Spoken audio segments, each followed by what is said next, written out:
It's Wade and Ryan here, another NFL in London podcast. Lots of movement, man. Lots of movement going on in the NFL these days. Miami seems to be getting rid of everybody and still stuck with a huge cap hit. You know, got over $100 million in cap that they got to pay. Tua taking a lot of that, but we'll go through we'll go through the teams, sort of look at other teams and see what's happening. Absolutely. What sort of struck you? I mean, it seems like there's a lot of changes. Like, I think with anyone, you're looking, I don't know if it seems like more, or maybe just the past couple of days, just like boom, boom, boom, boom.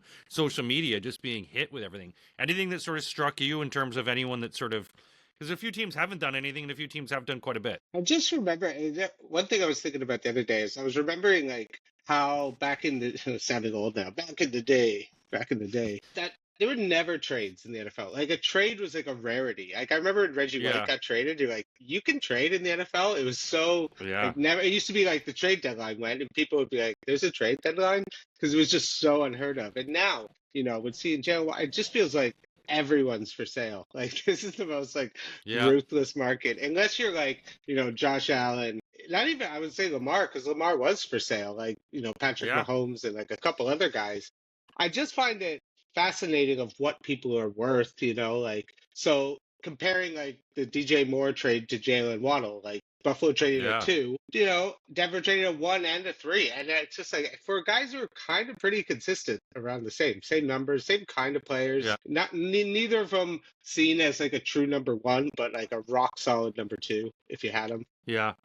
But there's a couple. I'll tell you a few of the ones that I liked.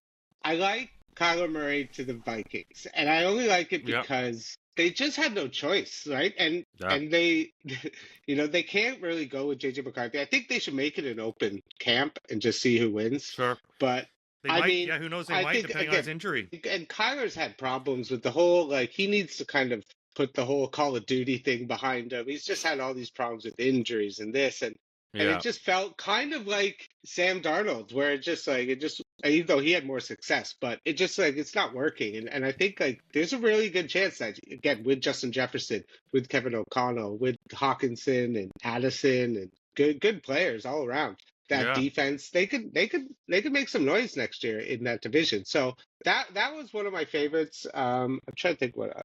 I mean, you tell me your favorite. The thing with Kyler, too, just to touch on that. Yeah, the thing on Kyler, I think, as well, this is vindication time, I think, for a lot of players like this. When you sort of get chased out of town and everyone's sort of like, yeah, you were a bust. Now it's like, you know, F you. But this is a chance, and as you say, that he has a chance to prove himself, that J.J. McCarthy is coming off an injury, and maybe, you know, that there was some inadequate and inconsistent play on the part of J.J., that this is a chance to go, yeah, I'm a veteran. You know, I can move this ball around. Maybe it's a chance to go, it was always Arizona rot. It wasn't me. You know, because they do have, you got some great coaching. You got a good defensive coach here in terms of Minnesota, and you have a chance to, okay, kid, this is your chance. What can you do? Yeah. Again, I just think if you can't beat out JJ McCarthy, then what are we doing here? I found the Max Crosby situation just fascinating. Let's talk about Max Crosby, because that. I said one thing is what I remember saying to you guys online. It just felt like buying a house in Britain, where it's not a sale until the actual keys have been physically put in your hand. That they were just last second, they just like, nah, I'm going to buy another house. And you did all the work, you signed all the paperwork, you paid the lawyer, you did all this, and then the last second they're like, I don't really want a house. Japanese, not weed. Yeah. And it's absolutely fascinating that somebody actually finally did that, and then to do it to someone like Max Crosby, right? It's not like you're doing it to some chump. You're doing it to a guy who looks like he could murder you. So for sure. I wish they played each other this year. One of the first things I did was look up the schedule to see if they played each other. A revenge game. For the 8-sack Max Crosby game. Betting the NFL record on that one. But we don't even know where he's going to go yet. I mean, I think he's going to stay for now. I mean, I think maybe someone swoops in, maybe on draft day. Like the Raiders want someone, but, you know, because they spent a lot of money, you know, giving Linderbaum that like crazy contract of like $27 million for a center. That is just not something you want on your books very much. Is a $30 million center. I mean, well, and he's like proves that they're going in for Mendoza, I guess. I mean, it's smart, you know. I think They got to get that offensive line going. You're getting a new quarterback. You got a new offensive coordinator. You got to get Genty going as well. So Yeah. I've liked a lot of the stuff the Raiders did. They just kind of loaded up on players. They got the cap room, and because they thought they had Max Crosby off the books, so they loaded up this team, and they're getting Crosby. So it's just a shame that they lost the 14th pick in the draft, because they could have really done Mendoza and a really top receiver for him with Bowers and Genty. And it's like, you're rocking and rolling first year. You got the Chiefs with Mahomes out, who knows with Herbert. But I've liked the Raiders offseason. I think it's going to be, if Mendoza hits, they're going to be a fun team. The interesting thing about the Max Crosby thing, too, is the potential for toxicity, in that you're sort of going, oh, he's damaged, he's got problems. Obviously, you've got teams like the Cleveland Browns going, what, you can rescind on a trade? You can what? You can do that? Yeah. Can we get back to Sean Watson? Because we don't want him. Yeah. There was a real, because there's that FU to it, you're going to make the guy angrier. Obviously, I think the Raiders, with what's sort of happened, and, it's like, it almost feels like when you sort of have a stepdad, and then it's like, oh, I don't want you. You're not part of this family. So there's that broken family feeling that comes in it with the Raiders, that you sort of go, okay, but they, why don't they want me, Uncle Phil, kind of stuff, like, why don't the Raiders want them? And I could still see, the Bears obviously circled around him, but then there becomes this toxicity with regards to Crosby. You're like, nah, but his knee, like, they didn't disclose how bad the knee was. And so for any other potential suitor, it's like, okay, well, he's not 2 first rounds, or he's not this anymore. He's still good, but is he damaged goods? And that devalues his trade stock, I think, because if somebody suddenly goes, yeah, but you didn't actually see the report, it seems like a POS move to do. Yeah.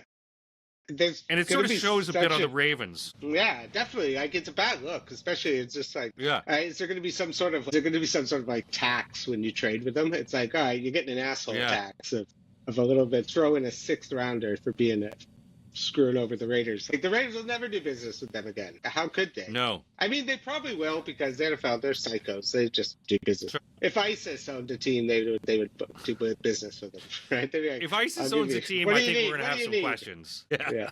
Well, by the way, it's the Tampa Bay Taliban. So, I think that one, in terms of the Crosby one, because it seems like a done deal, then it comes back and you're like, ooh, what the hell happened? As you mentioned with Linderbaum, like, when you start talking about the biggest contracts, like, he's 81 like million, more than the second best 3 years, like, 81 million. Even when I start looking at the most expensive ones, you look at Jalen Phillips, who went from the Eagles to the Panthers, 4 years, 120 million. He's only had like 6 sacks last year too. Like, he had a couple good games at the end, and it's just some of these contracts, like, it made the Bills signed Connor McGovern, their center, for like 13 million out of nowhere, and then 2 days later, Linderbaum for 27. You feel like you just hit the lottery with that pick, because it's just like, he's not as good, but he's not 14 million a year better. So I thought it was a crazy number, and I think when the Raiders did that, I think something pissed them off, and that part of it too. Like, you took our center, so we're going to throw this trade off. Yeah, but maybe you've woken a beast in Max Crosby that we're going to see like 30 sacks. Because he's just out to kill. You'd hope so. You would hope that this is going to get him going, because it's like, screw you and my knee. Because that is, and you sort of wonder when you go, and then they go ahead, Trey Hendrickson, 4 years, 112 million, a total guaranteed of 60 mil.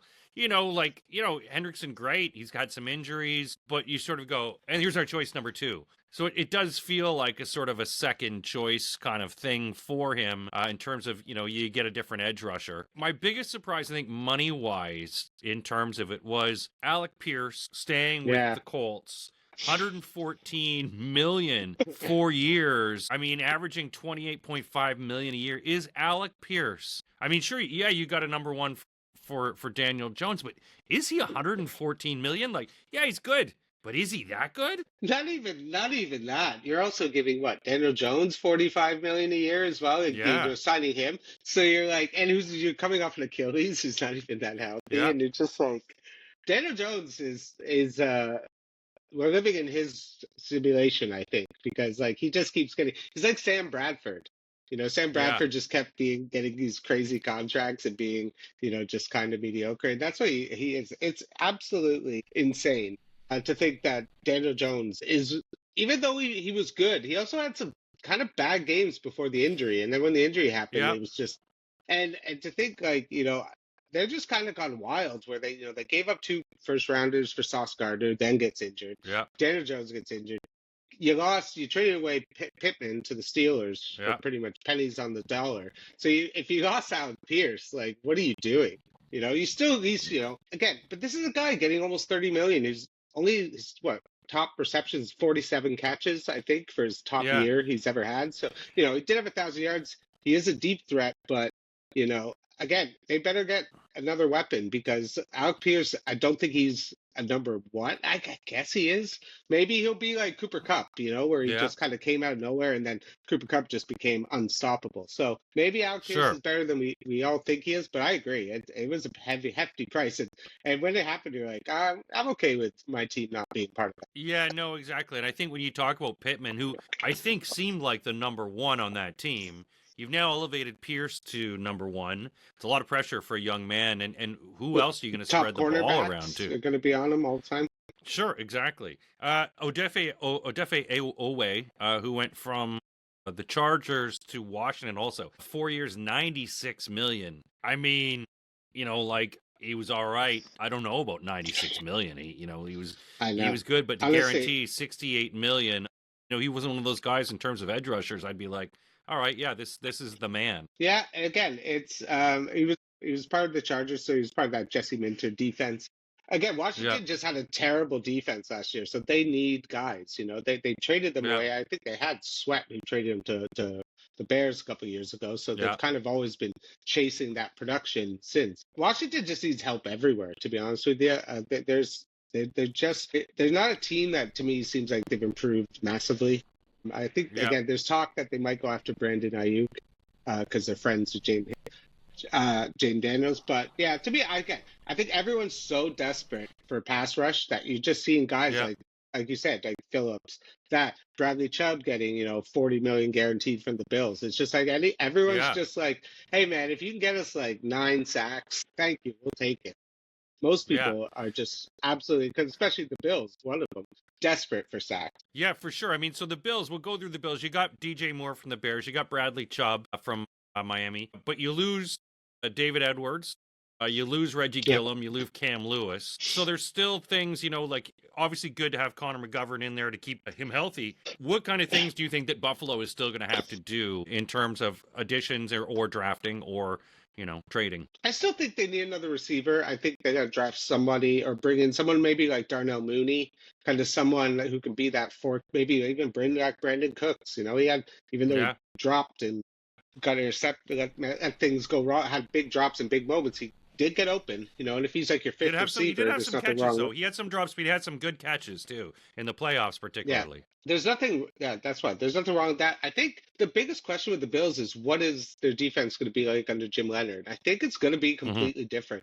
I think we've seen the Sean McDermott defense for like 10 years, and everyone's just kind of seen it, knew how to play against it, or knew what was coming. They didn't really do much. They just said, we're going to play this, try and beat us. And most teams did, unfortunately, in the playoffs. But I think Jim Leonard is going to be much more aggressive. He's going to be bringing a lot more heat. So I think that's why Chubb's excited. They got to bring in some few more kind of guys that can rush the passer, basically. Hold on. I got a cough. Go ahead and cough. I'll move on to Miami then as well, because, the Miami Dolphins, we mentioned at the top of the podcast that, just the amount of dead cap space that they're carrying. They bring in Malik Willis, big money. They bring in Joshua Uche, and they bring in Jalen Tolbert.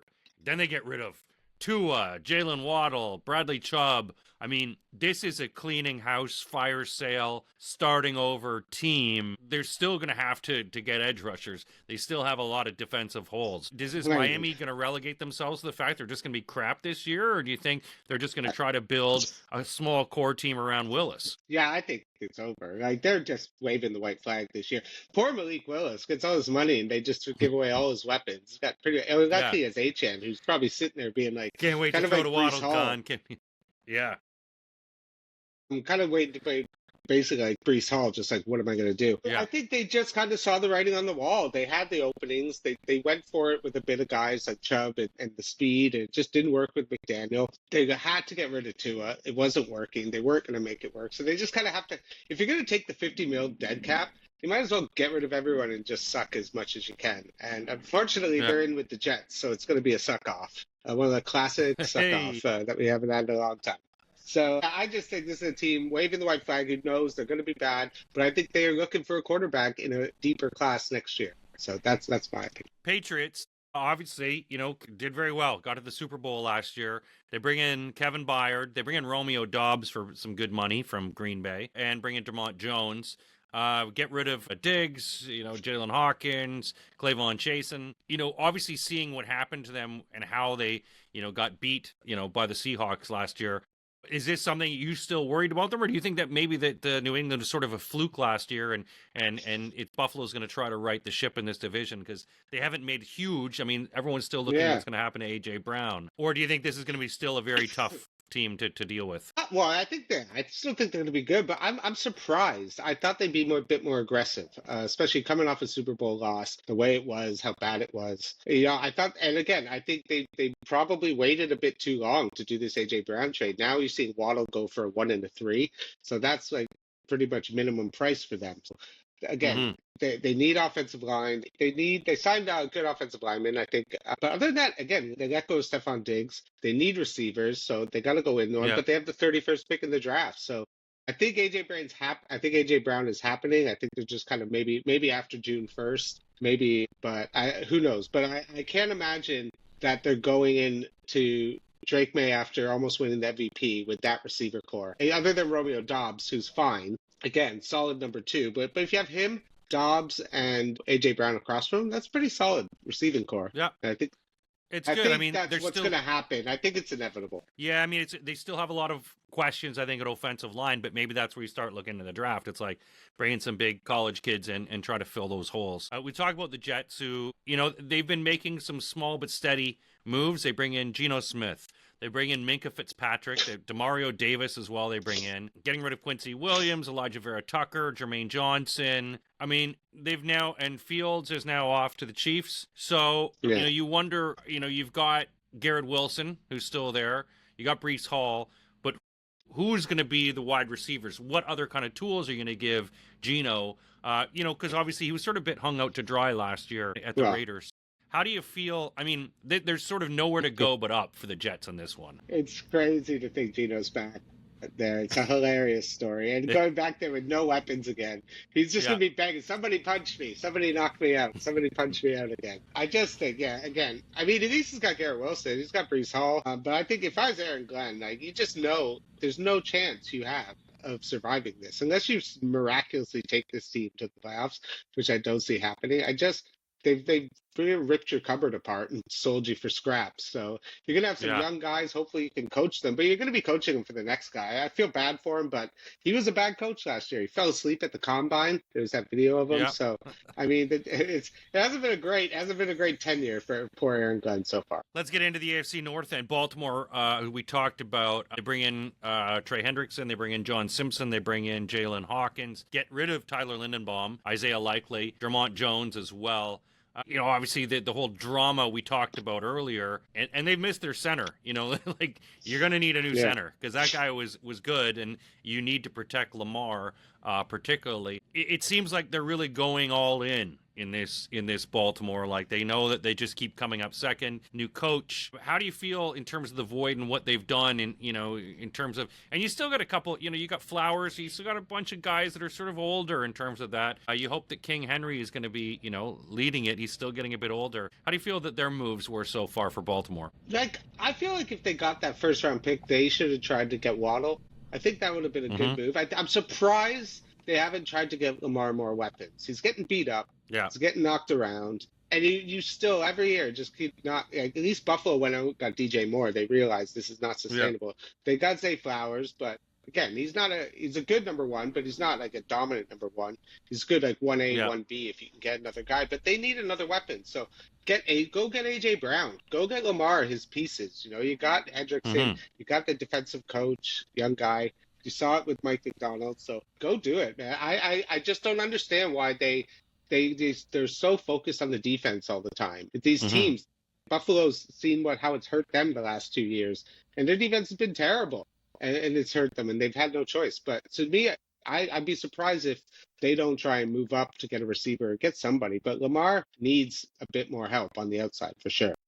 Cincinnati, who we know is, spent so much money on their wide receiving core. You got a big money on a quarterback who's out, going to all the Oscar parties. They bring in Boy Maffei, the edge rusher, Brian Cook, safety, Jonathan Allen, defensive line. They get rid of Hendrickson, Joseph Asai, and safety Geno Stone. You don't have a lot of money going, and the defense is still an issue with Cincinnati. We saw, obviously, when, Burrow went out last year, you've got to think, okay, who's your backup quarterback? And then what about the defense? Because you're still carrying so much jingles in the pockets in terms of how much you're paying these wide receivers. It seems it's going to be another difficult year for Cincinnati. Hopefully he stays healthy again, but what kind of things do you think, and what kind of moves do they still need to make? I mean, like you said, again, how are they going to rush the back? It's put up 50, guys. That's going to be the game plan. We got to put up 50 every week. Yeah. I think Joe Burrow, maybe a little early Joe Burrow MVP. If he can stay healthy, MVP odds.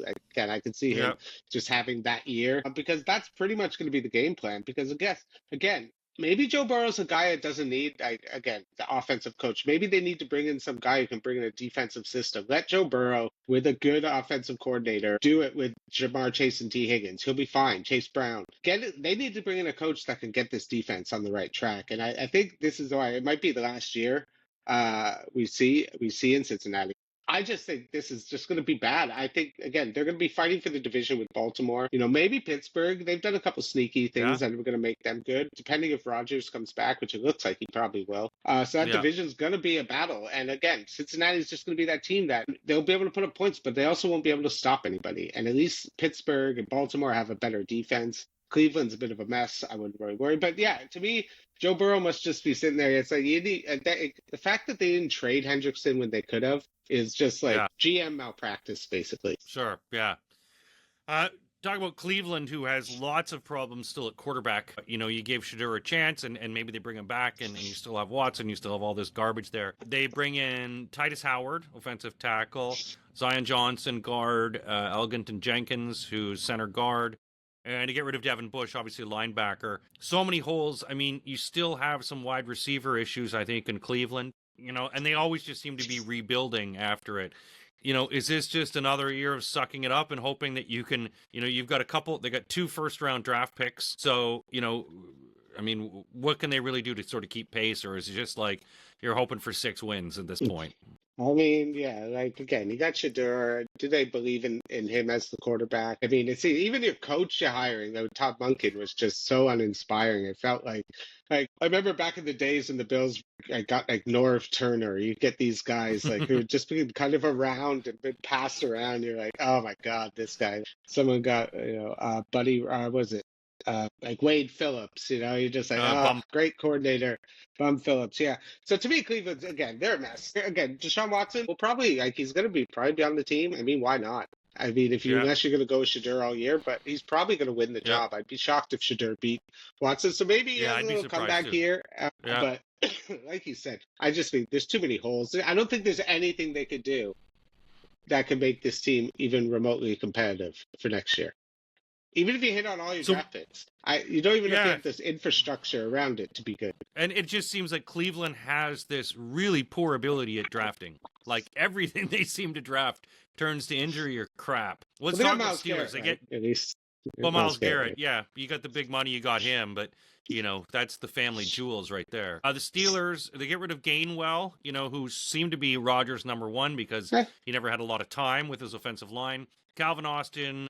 The third is gone, and Isaac Somalo is gone. They bring in Michael Pittman. They bring in Jamel Dean, cornerback, and then they get Riku Dowdle, who had some, a couple good games and crushed me in a few fantasy matches last year. He's small. I don't know if he's got the size that the Gainwell has, but everything seems to be pointing towards Rodgers coming back.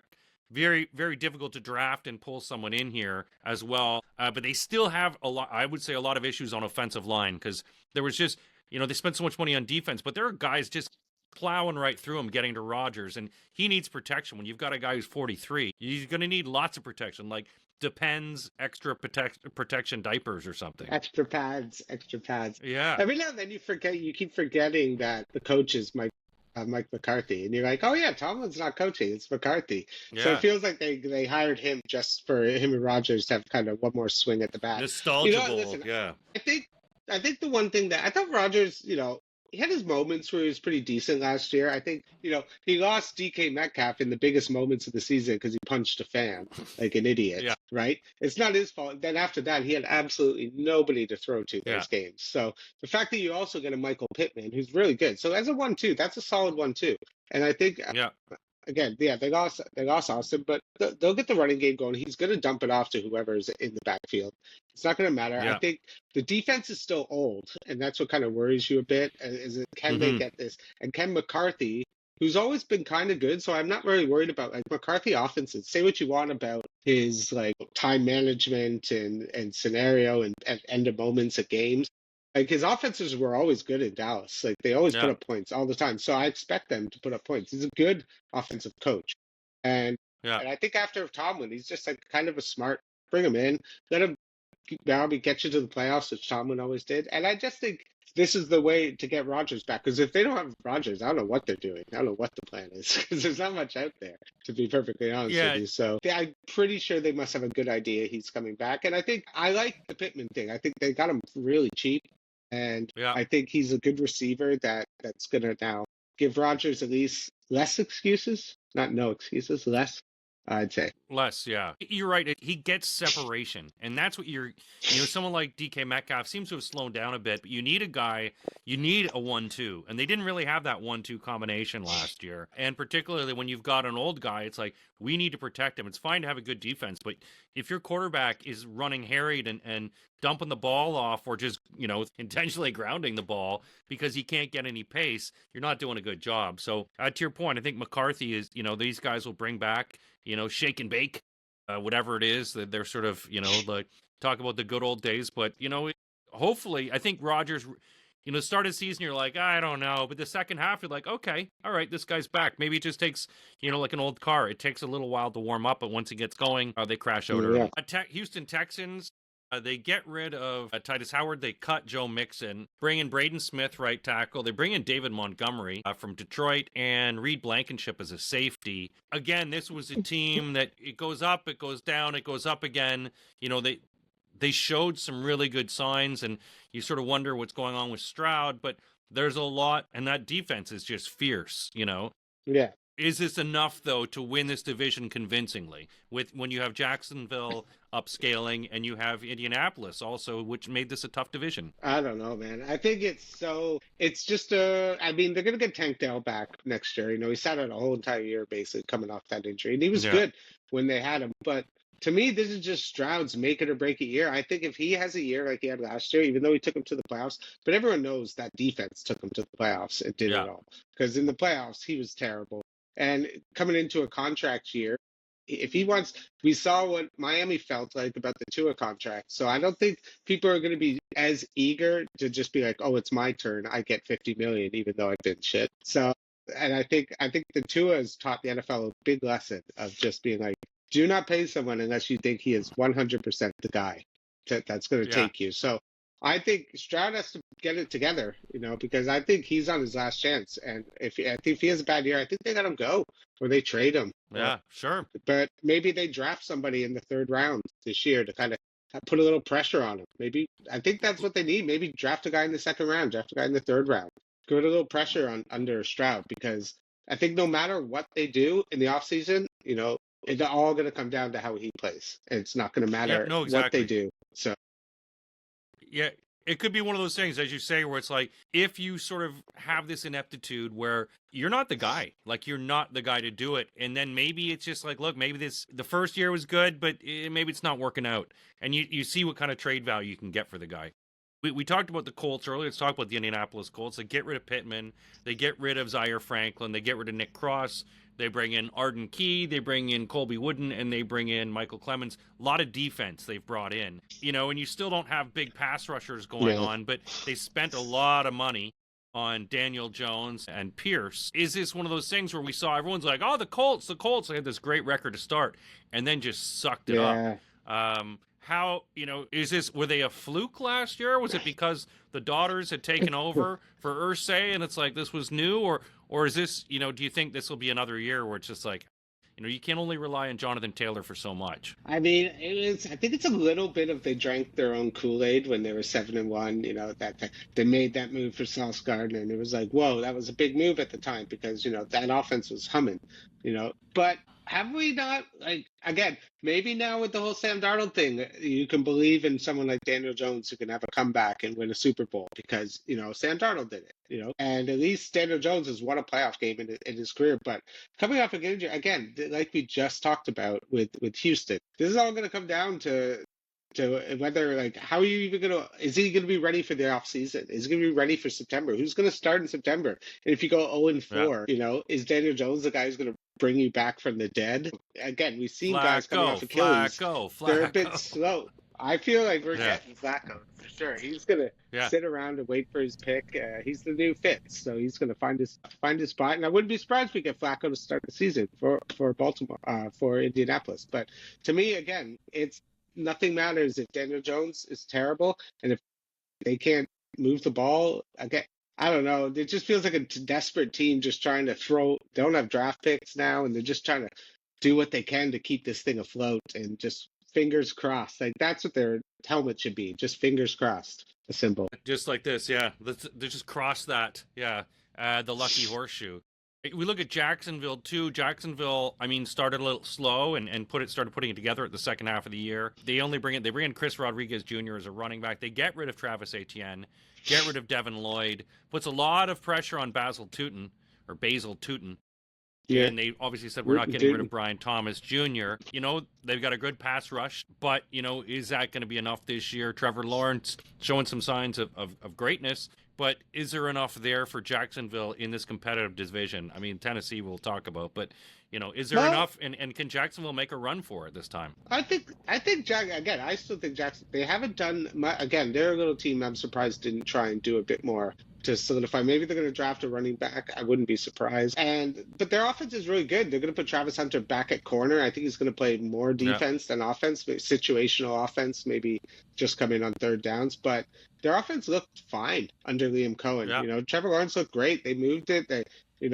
Parker Washington was a highlight. They got Brenton Strange, who's really good tight end coming out of there. So Brian Thomas Jr., who had kind of an off year, but if he has a bounce back year, Trevor Lawrence is kind of now playing the way you'd expect him to play. He looks good, and I think he's but you need him to still take that next step. So I'm a little surprised they didn't do much, but I think that whole division is just going to be battling it out, except for the Titans, who I think are a bit of a mess. Well, the Titans, they bring in John Franklin Myers. They spend huge money on Wan'Dale Robinson and Alontae Taylor, cornerback. Get rid of L'Jarius Sneed. They get rid of Lloyd Cushenberry. They get rid of Chigo Okonkwo. But they have a lot of money. And, you wonder, okay, kid, it's your second year, Cam. What are you going to do? Their offensive line, I think, needs a lot of work because, he was struggling a lot. There a lot of pressure on him. Tennessee, how many wins are they going to get this year, and what kind of things do they need to do to help them? And he had some okay games, but you're like, okay, this year to prove himself. It wasn't a great first year for him, and maybe that's just the team. Salah's got his work cut out for him because again, Cam Ward looked terrible some games. Again, I know he's a rookie, so it's hard to not to. I think we've just been spoiled by a couple solid rookie seasons with Stroud, but now look at Stroud. So we've seen guys who started amazing and are terrible now, and guys who've started terrible who are amazing now. So like Josh Allen was terrible his first year, but again, I just think he doesn't intimidate. He doesn't look. Again, and in such a tough division, when you don't have that quarterback advantage, I think Salah just keeps going into these situations where he's just going to have to kind of will this defense together and just make it. Because again, he still had a really strong defense in New York, and when they traded him, that's when the whole wheels came off New York. The wheels were pretty much off New York, but they were considered division winners with Salah. There were a lot of Like he was a good coach. So I think he's going to Yeah. come in here and fix a lot of things. But again, the biggest problem with Salah's teams were his offense. They couldn't get anything going. They couldn't get quarterback right. They couldn't get Aaron Rodgers on the right page. They looked terrible. And I feel like this Yeah. is just going to be a repeat of the same. He's going to have a couple years, but I think it's going to be a short leash for Cam Ward. I think Yeah. after 1 year, Salah's going to know if this is the guy or we move on. Because I think they're going to be bad. I think they're still going to Yeah. be probably top 5 pick next year. So I'm Yeah. interested to see what they do in the draft this year to try and get Cam Ward some more weapons. I think getting him probably the top receiver in the draft would probably be the best decision for that team. Yeah, and a little bit of offensive line help too, interior alignment, something to help out, get a little protection in there. The Denver Broncos in the West, they re-sign a lot of their players, but then they bring in Jalen Waddle. They get rid of John Franklin Myers and PJ Locke. I mean, they had a tough, strong team, defense strong.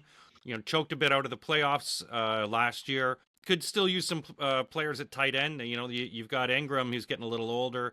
Is Denver done enough, do you think, with Sean Payton? I mean, they went on the back of their defense last year. Is it enough yet, or what else do you think that Denver's going to need to do? I think bringing in Waddle is a really strong move. I think it's really smart. I think having Waddle, Sutton, and Marvin Mims is like a top end. I think they've had Evan Ingram. Just again, Yeah. they're often again. I'd like them to get a better running back. The running back game still kind of worries me. Even with RJ Harvey wasn't, I think, what everyone kind of expected him to be next year. But again, you still have Sean Payton. No matter what, that dude wins you games, right? He's still got that great defense. That Sean Payton's still there. He's going to get that offense going. Bo Nix, they were the 1 seed, regardless of how you feel about them. If they were a deserving 1 seed, they were still the 1 seed in AFC with lots of good quarterbacks. So to me, I just think they're still they're the guys to beat in that division because they have such an advantage with Peyton and that defense that I think they're going to be strong no matter what they do. And now that they got Waddle, I think it's really going to open things up for Bo Nix to have a really strong year. Kansas City Chiefs obviously disappointing. They bring in the Super Bowl MVP, Kenneth Walker III, Alohi Gilman, and Kyrus Tonga. They get rid of and they lose Trent McDuffie to the Rams, Leo Chenal, and Brian Cook. Look, we don't. Obviously bringing in Justin Fields as well, and there's going to be some questions there is how good is Patrick Mahomes going to be after this injury? Old man Kelsey is back as well. Is this sort of like, do you think this is the last sort of dance for Mahomes and Kelsey together in terms of this year? Or is this, because it was quite a dramatic drop for them last year in the NFL. And we're all just waiting for Tyreek Hill to sign because it just feels like that's going to be inevitable when they bring in Tyreek Hill, get the band back. Get the band back together for one more run. I think Mahomes seems like he got his surgery done really fast. I feel like Mahomes is going to be one of those guys that will be ready for week 1. He just feels like he's just that type of competitor who's just like, I will not. Maybe they sit him for the first 4, but that's why they got Fields. Maybe they're like, listen, we'll probably have to sit for the first 4. Let's ease him in. We get Fields. We can just beat him to death by running him into teams. And we just discard him like everyone else does, unfortunately. Yeah. But I think the Chiefs are not in a good spot. I think losing McDuffie's huge. Their secondary is bad. They've lost Leo Chenal, who was a good depth player for them. And this is like Reed, who didn't feel like he had his mojo like he had in years past. That offense just did not work. You got Rashee Rice, who kind of came off. They lost Hollywood Brown. The team's kind of old, it feels, the offense. And again, they did sign Kenneth Walker, which I think is going to help because especially Mahomes coming off a bad knee injury, you can't have him running like he was last year. Like he was leading the NFL in rushing at one point for quarterback. So I think this is going to be a tough season for them. I'd be surprised. I think they're going to be fighting for that last playoff spot. And again, I think that 10 win. That's to me just feels like no matter what, even when Mahomes comes back, this team's in for fights every single week because I don't think people are going to be afraid of him anymore. Even with, Kelsey had a decent season, but he's getting older. Yeah. He's going to be married soon, probably popping out kids. He's going to be thinking about the future. Albums about his life coming out as well. Writing songs, working on his singing voice. Podcast, doing all his podcasts. We talked about the Raiders. Obviously spending a lot of money on Lindenbaum and Nakobe Dean, Quay Walker for linebacker. They get rid of Geno. They get rid of Dylan Parham. Daniel Carlson, the kicker's gone, and also the potential of Max Crosby leaving. Clint Kubiak is in. Old man Carroll is gone. There's so many holes they still have. Nose tackles, safeties, Are you going to give some more wide receivers here as well? You're going to give this guy some tools, but they do have good draft potential here. Is it Raiders do they just sort of give themselves into, yeah, this is going to be the rebuilding year, slow and steady movements? Is that what you're thinking? I don't think so. I think, again, they traded for Taron Johnson for the Bills. It's a good nickel corner. Getting 30 years old now, so it's slowing down a bit, but I don't know. I think with Kubiak, with Mendoza, you got Brock Bowers, who's incredible. Genti really came on at the end of the season. Get him another weapon. The Raiders, to me, are just going to be one of those sneaky teams. Again, and it's all going to depend on how good Kubiak is. But to me, they have to start kind of loading up a bit more on defense. And if Max Crosby comes back, that is a huge save, like a huge weapon that you didn't think you'd even have. That now you're looking at it, you're like, actually, with what we've done, maybe keeping Crosby isn't that bad of an idea. Where it could make Mendoza's life easier. You don't have to worry about replacing him and that constant pressure and double team. So I still think the Raiders have another move in them somewhere, and I think Brady's not going to be done. And so I loved how there's all the talk about Brady. Like, he's not going to trade Crosby to the Patriots, and now they all. Yeah. It's easy to hate Tommy Boy. Yeah. So we'll talk about the Raiders. We could get in the NFL or the NFC, but maybe we end on the NFC today, just because we've almost done an hour, and there's so many things to talk about. We'll talk about the Chargers though as well, because look, bringing Mike McDaniel, the Chargers, I think disappointing is a consistent word for the Chargers in terms of what they've done, in terms of what's happened with Herbert, and obviously with Harbaugh. You're missing so many pieces. They bring in Keaton Mitchell, running back. They bring in a center, which is good because you need a little protection. They lose Owe to Washington, and Zion Johnson is also gone. You still need... That offensive line was horrid last year. I mean, just how he was chased, and watching even that Giants game against them. He was injured. He's always injured, though.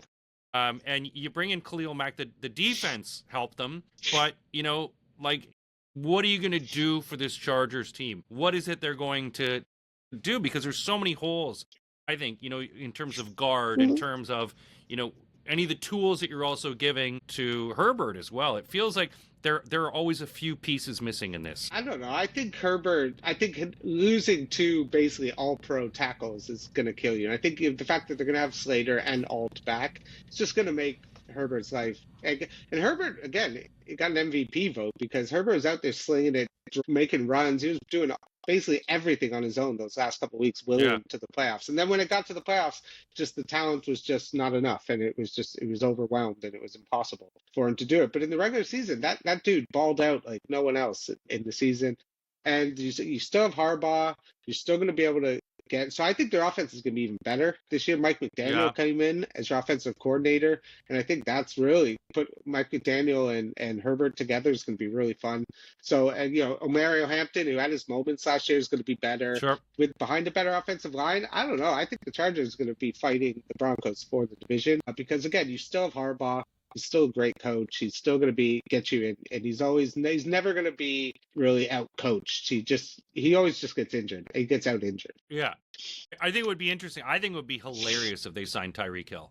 I think it would be a good tool for them, and have to bring Hill back in the same division against the Chiefs to play against the Chiefs in sort of like an FU kind of thing.